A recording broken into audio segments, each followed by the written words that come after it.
In 1975, an engineer at Kodak built a prototype. It was the size of a toaster. It took 23 seconds to capture a single black and white image. And when he showed it to management, they asked him to keep it quiet. That invention was the world's first digital camera. And it would eventually destroy the company that created it. I've studied value investing for over 50 years. And Kodak is the case study I come back to more than any other. Because in 1996, Kodak had everything a Graham-style investor looks for. A household name. A 90% share of the American film market. A $31 billion market cap. A moat so wide, it seemed unimaginable that anything could threaten it. 16 years later, Kodak filed for bankruptcy. So what went wrong? And more importantly, how do you spot this kind of collapse before it wipes out your portfolio? In 1976, Kodak controlled 90% of film sales in the United States.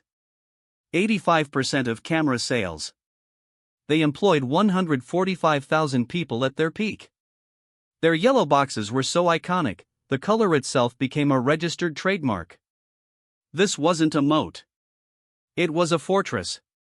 In 1997, Kodak stock peaked at $94 a share.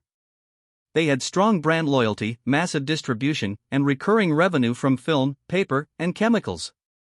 Every time someone took a photo, Kodak got paid. But here's what makes this story so haunting for serious investors. Kodak wasn't a complacent giant waiting to be disrupted. They invented the very technology that disrupted them. In 1975, a 24-year-old engineer named Steve Sasson built the world's first digital camera inside a Kodak research lab in Rochester, New York. It weighed 8 pounds. It stored images on a cassette tape. And it produced grainy, 100 by 100 pixel images. When Sasson showed the prototype to senior Kodak executives, their response was chilling. He later recalled one manager saying, "That's cute, but don't tell anyone about it." Why would they bury the future? Because Kodak's entire business model depended on film. They sold cameras cheap, to lock customers into decades of buying film, paper, and processing chemicals. Cannibalizing film would be like a casino inventing a lottery ticket that never loses. So Kodak buried the technology. They held over 1,000 patents related to digital imaging. They had a 15-year head start on every competitor on Earth. And they did almost nothing with it.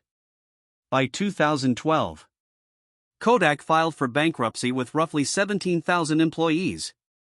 The stock was worth pennies. Now here's where it gets really interesting. Kodak wasn't the only company facing digital disruption. Their biggest rival, Fujifilm of Japan, sold the same product in the same market. Same industry headwinds. Same technological tsunami. But Fujifilm CEO, Shigetaka Komori, made a different choice. Instead of protecting film revenue, he asked a radical question. What else can we do with the chemistry and material science we already own? Turns out, a lot. The chemistry behind photographic film is remarkably similar to the chemistry behind anti-aging skincare. So Fujifilm launched a cosmetics line called Astalift. They pushed into pharmaceuticals, medical imaging systems, flat panel display films, regenerative medicine. Today, healthcare is Fujifilm's largest business segment. Photographic film is a small fraction of revenue. The company remains profitable, diversified, and relevant. Same starting moat. Same disruption. Completely different ending. So what should a serious investor take away from this? It's not that moats don't matter. They absolutely do. The lesson is this. A moat is only as strong as management's willingness to defend it. And defending a moat sometimes means destroying your own castle to build a bigger one. Buffett himself has often warned, the most dangerous companies are those earning very high returns on capital in industries facing fundamental change. Because those high returns create psychological blindness. You look at the balance sheet. Everything looks great. You look at the 10-year chart. It's beautiful. Then the world shifts, and it shifts faster than any quarterly report can show. The question a serious value investor asks isn't, does this company have a moat? The real question is, what could destroy this moat? And is management even willing to see it coming? A moat isn't a guarantee. It's a challenge. The wider your competitive advantage, the more dangerous your complacency. Because every fortress built by man can be unbuilt by man.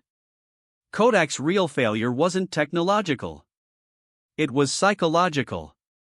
They simply couldn't stomach the idea of competing with themselves. So the market eventually did it for them. So when you analyze a company, don't just study the moat. Study the moat's expiration date. Here's my question for you. What's one company today that looks like it has a wide moat but might secretly be the next Kodak? Drop your pick in the comments. I read every one. And if this changed how you think about competitive advantages, hit subscribe. Tomorrow, we're looking at a market crash that gave Warren Buffett his biggest fortune and why he says it was the easiest decision he ever made.